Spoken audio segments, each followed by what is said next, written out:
বন্ধুরা, আমার ব্যাস্টেল সিরাপের ভিডিওতে আমার অনেক দর্শক এই কমেন্ট করেছে যে ব্যাস্টেল সিরাপের মধ্যে কি স্টেরয়েড আছে কি নেই।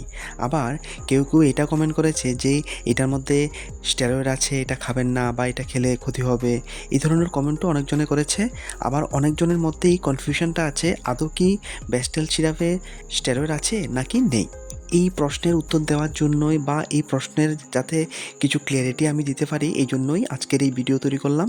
আর ভিডিওটি অবশ্যই দেখবেন। ভিডিওটি দেখার পরে আশা করি আপনার মধ্যে সেই কনফিউশনটা আর থাকবে না। প্রথমে বলে দিই যে কেন মাথার মধ্যে এই প্রশ্নটা আসে যে ব্যাস্টেল সিরাপের মধ্যে স্টেরয়েড আছে কিনা। এটার মেন কারণ হচ্ছে গিয়ে ব্যাস্টেল সিরাপ খাওয়া শুরু করার কিছুদিনের মধ্যেই খুব বেশি পরিমাণে খিদা লাগে, খুব বেশি পরিমাণে খাবার খাওয়া যায়, আর চেহারা গোল হতে শুরু করে এবং এটা খুব দ্রুত গতিতে করে। কোনো পেশেন্টের মধ্যে 2-3 দিনের মধ্যেই এটা শুরু হয়ে যায়। খিদা খুব বেশি লাগে, খুব বেশি পরিমাণে খাবার খাওয়া যায়, আর চেহারা গোল হয়ে যায়, শরীরের ওজন বাড়তে শুরু করে বা শরীরের মাংসপেশি ফুলতে শুরু করে। তো এই জন্যই প্রথমে মাথার মধ্যে এই কনফিউশনটা আসে যে কি এটার মধ্যে স্টেরয়েড আছে, আর যদি স্টেরয়েড না থাকে তাহলে এটা এত ফাস্ট কী করে কাজ করছে, বা কি করে এটা খাওয়া শুরু করলেই শরীর ফুলতে থাকে বা শরীর খুব বেশি মোটা হয়ে যায়। দেখুন, ব্যাস্টেল সিরাপের যদি কম্পোজিশনটা আমরা দেখি, তাহলে ব্যাস্টেল সিরাপের কম্পোজিশনে আয়ুর্বেদিক উপাদানগুলি দেওয়া হয়েছে এবং ব্যাস্টেল সিরাপের কম্পোজিশনের মধ্যে কিন্তু কোনো স্টেরয়েডাল উপাদান অ্যাড করা হয়েছে এই ধরনের কিন্তু কোনো কিছু লেখা নেই। এখন কি করে আপনি বুঝবেন বা কি করে আমরা জানতে পারবো যে ব্যাস্টেল সিরাপের মধ্যে স্টেরয়েড আছে কি নেই? এটার একমাত্র উপায় হচ্ছে গিয়ে ল্যাব টেস্ট।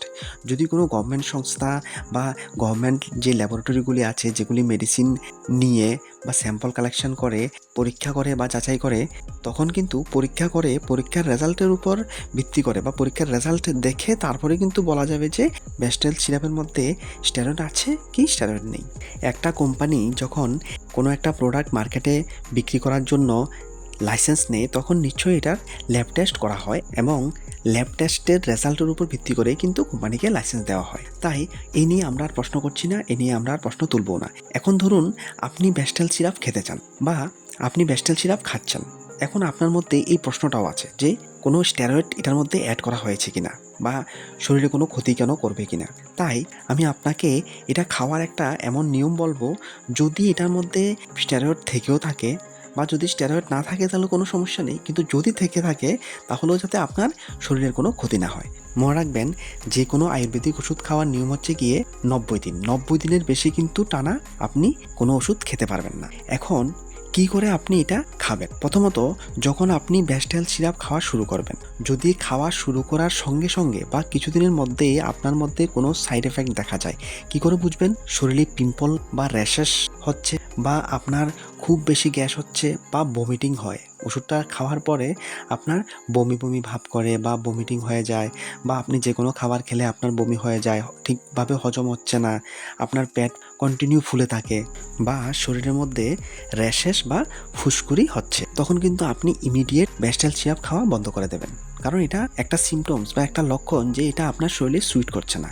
এখন যখন একটা ওষুধ আপনার শরীরে সুইট করছে না, তখন কিন্তু আপনি জোর করে সেটা খেতে যাবেন না, তাহলে আপনার ক্ষতি হবে। তখন এটাকে আপনাকে ইমিডিয়েট স্টপ করতে হবে। আরেকটা জিনিস হচ্ছে গিয়ে, এটা যখন আপনি খাওয়া শুরু করবেন, যখন প্রথম টনিকটা আপনি খাওয়া শুরু করবেন, তখন কিন্তু আপনি 2 বেলা খাবেন, সকালে 2 চামচ আর রাত্রে 2 চামচ, খাওয়ার আধা ঘন্টা আগে। এইভাবে আপনি 30 দিন টানা খাবেন। আর 1 মাস পরে আপনি ডেইলি একবার খাবেন। এটা সকালেও হতে পারে বা রাত্রেও হতে পারে, কিন্তু ডেইলি একবার খাবেন, খাওয়ার আধা ঘন্টা আগে 2 চামচ। এভাবে আপনাকে খেতে হবে আরও 30 দিন। তাহলে কত হলো? 30-30-60 দিন। আর বাকি যে 30 দিন আছে, ওই 30 দিনের মধ্যে 15 দিন আপনাকে খেতে হবে 1 দিন পর পর, আর 15 দিন খাবেন 2 দিন পর পর, এবং এভাবে লাস্টে আপনি টনিকটার সম্পূর্ণ খাওয়া বন্ধ করে দেবেন। মানে 90 দিনের বেশি কিন্তু আপনি টোটালি কোনোভাবেই কিন্তু খাবেন না। এখানে ম্যাক্সিমাম লোকেরা একটা মিস্টেক করে, তারা কি করে, এইভাবে কিন্তু তারা খাওয়াটা বন্ধ করে না। 90 দিন পরেও কিন্তু যখন খিদে কম পায় তখন আবার খায়, 3-4 দিন খায়, আবার খায় না, আবার কিছুদিন খায়, আবার বন্ধ করে রাখে, আবার খায়। এভাবে কিন্তু অনেক পেশেন্ট কি করে 1 বছর 2 বছরও খায়। এটাই কিন্তু শরীরে কিন্তু ক্ষতি করবে। এইভাবে কিন্তু কোনো ওষুধ খাওয়া যায় না। যে কোনো ওষুধেরই একটা কোর্স থাকে এবং 90 দিনের বেশি কিন্তু কখনোই খাওয়া যায় না। তাই আপনাকে প্রথম 30 দিন 2 বার, সকালে 1 বার, রাত্রে 1 বার, আর পরের 30 দিন ডেইলি 1 বার, আর তারপরে 15 দিন 1 দিন পর পর, আর তারপরের 15 দিন 1 দিন খেয়ে তারপর 2 দিন গ্যাপ দিয়ে আবার খেতে হবে। এভাবে 2 দিন পর পর একদিন খেয়ে লাস্টে ফাইনালি 90 দিন হওয়ার পরে টোটালি বন্ধ করে দিতে হবে। আর এই ওষুধ চলাকালীন আপনাকে ভালো পুষ্টিযুক্ত খাবার খেতে হবে, প্রোটিনযুক্ত খাবার ভালোভাবে খেতে হবে, আর পাশাপাশি এক্সারসাইজ করতে হবে, যোগা বা ব্যায়াম এগুলি ভালোভাবে করতে হবে। আর সবচেয়ে ইম্পর্টেন্ট হচ্ছে গিয়ে যদি খাওয়া শুরু করার প্রথম দিকে শরীরে যদি কোনো ধরনের এফেক্ট দেখেন বা কোনো ধরনের পার্শ্ব প্রতিক্রিয়া দেখা যায়, শরীরে যদি র্যাশেস আসে বা যে কোনো ধরনের অ্যাবনর্মাল কন্ডিশন আপনার শরীরে দেখা দেয়, তখন কিন্তু আপনি ইমিডিয়েট এটা খাওয়া বন্ধ করে দেবেন।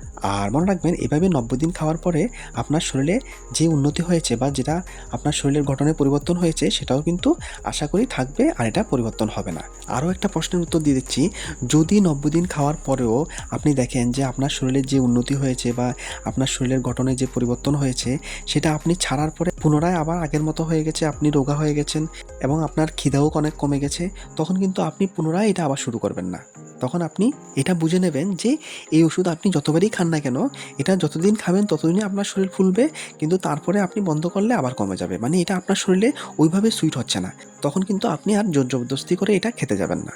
মনে রাখবেন বন্ধুরা, ওষুধ খাওয়ার এই যে নিয়মটা আমি বলেছি, এভাবে যদি আপনি এই বেস্টেল সিরাপটা খান তাহলে কিন্তু আপনার শরীরে তেমন একটা সমস্যা হবে না।